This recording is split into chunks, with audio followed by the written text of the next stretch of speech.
Madam Fatima గారు, నాకు బాగా గుర్తు పవన్ కళ్యాణ్ గారు. ఎవరి పవన్ కళ్యాణ్ గారు అంటే చాలా క్లియర్గా అమ్మాయిల విషయంలో మాట్లాడిన వ్యక్తి.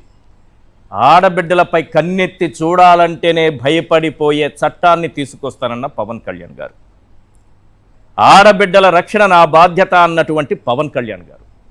హోంమంత్రి పదవి పైన కన్నేసినటువంటి, అంటే ఇష్టము ఆసక్తి ఉన్నటువంటి వ్యక్తి మన పవన్ కళ్యాణ్ గారు.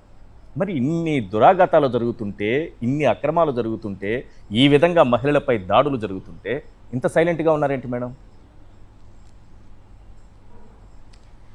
అది సినిమా డైలాగ్ అండి వాళ్ళకి.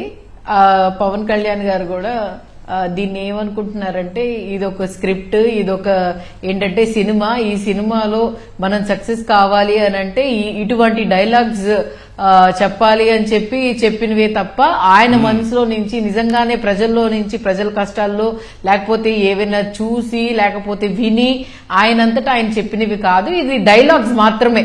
సో ఆ డైలాగ్ చెప్పారు. ఆ డైలాగ్ అయితే సక్సెస్ఫుల్ గా జనాల్లోకి వెళ్ళింది, నమ్మారు, నమ్మి ఓట్లేశారు, ఓట్లేసి గెలిపించారు. గెలిపించి వచ్చిన తర్వాత ఇంకా సినిమా మర్చిపోయారు, డైలాగ్స్ అన్ని మర్చిపోయారు. ఇంకా ఆయన్ని ఇవి మళ్ళీ గుర్తు చేసుకోవాల్సిన అవసరం కూడా లేదు, మళ్ళీ ఆ డైలాగ్ చెప్పాల్సిన అవసరం కూడా లేదు పవన్ కళ్యాణ్ గారికి. అలాగే ఏం ట్వీట్స్ అంటే వాళ్ళకి ఏవైనా జరిగితే లేకపోతే వాళ్ళ మీద ఎవరైనా ఏదైనా మాట్లాడితే చేస్తే ట్వీట్స్ వస్తాయి తప్ప సామాన్య ప్రజలు ఎవరు ఓటేసి గెలిపించారో లేకపోతే వాళ్ళ కార్యకర్తలకి ఏవైనా అన్యాయం జరిగితే గాని లేకపోతే ఏ విధంగా ఉండవు. ఇవన్నీ ప్యాకేజెస్ అండి. సినిమాలో డైలాగులు చెప్పాలి, షబాష్లను అందరు చప్పట్లు కొట్టాలి, లేకపోతే దాని తర్వాత ప్యాకేజ్ వస్తుంది, దాని తర్వాత క్రేజ్ వస్తుంది. ఇది అంతే. పవన్ కళ్యాణ్ గారికి దీనికి మించి ఇంకా అవసరం లేదు.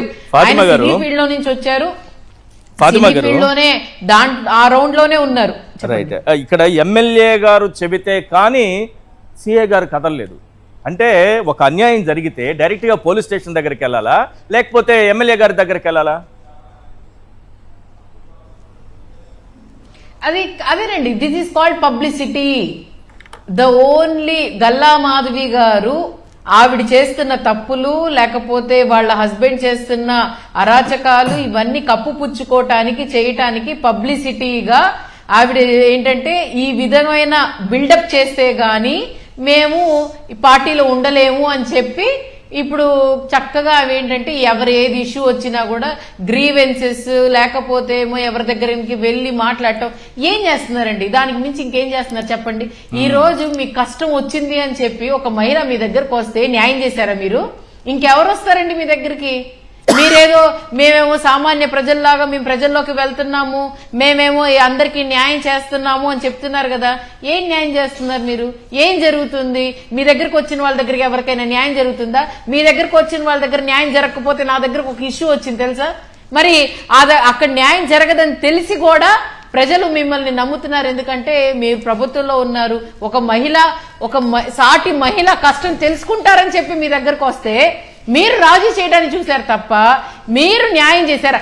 తక్షణమే ఆ టైంలోనే ఆయన అరెస్ట్ చేశారా మీరు? ఒకవేళ సరే 16వ తారీఖున మీ దగ్గర వీడియో చూపించారు, మేము వీడియో చూసి మేము నోరు తెరిచామండి, అసలు ఏంటిది, మేము ఎక్కడున్నాం మనం అని చెప్పి అసలు నిజంగానే చాలా బాధ వేసింది. మీకు ఏమనిపించిందో నాకు అర్థం కావట్లేదు. వాళ్ళు ఆ ఫ్యామిలీ స్పష్టంగా చెప్తుందండి, ఈ వీడియో మేము పోలీస్ స్టేషన్ లో ఇచ్చినప్పుడు మా పోలీస్ స్టేషన్ కన్నా ముందే టీడీపీ వాళ్ళ దగ్గరికి ఎక్కడికి వెళ్ళిందో ఎలా వెళ్ళిందో తెలియదు, వాళ్ళ ద్వారానే బయటకు వచ్చింది అని చెప్పి వాళ్ళు ఫ్యామిలీ మెంబర్స్ స్పష్టంగా చెప్తున్నారు. మరి ఈ వీడియోని మీరు క్రైటీరియాగా తీసుకొని వాళ్ళ మీద ఓపెన్ గా కనిపిస్తుంది, ఈ వీడియో ఎవిడెన్స్ గా కనిపిస్తుంది, ఎందుకు ఇప్పుడు దాకా కేసు కట్టి రిమాండ్ లో పెట్టారు తప్ప వాళ్ళ మీద శిక్ష ఎందుకు పడలేదండి? అటెంప్ట్ మర్డర్ కదండి ఇది. అటెంప్ట్ మర్డర్ అయినా కూడా ఎందుకంటే ఇప్పుడు దాకా శిక్ష పడలేదని చెప్పి మేము అడుగుతున్నాం. మీకు కోర్టులు ఎప్పుడు గుర్తొస్తాయి? ఎవరైనా మీ మీద కామెంట్లు చేస్తే కోర్టులు గుర్తుకొస్తాయి తప్ప ఈ రోజు ఈ పర్సన్ ని మల్లెల మూర్తి అనే వ్యక్తిని ఇప్పుడు దాకా కోర్టుకి తీసుకెళ్లి ఆయన శిక్ష పడేలా ఎందుకు చేయలేదని చెప్పి అడుగుతున్నాం మేము.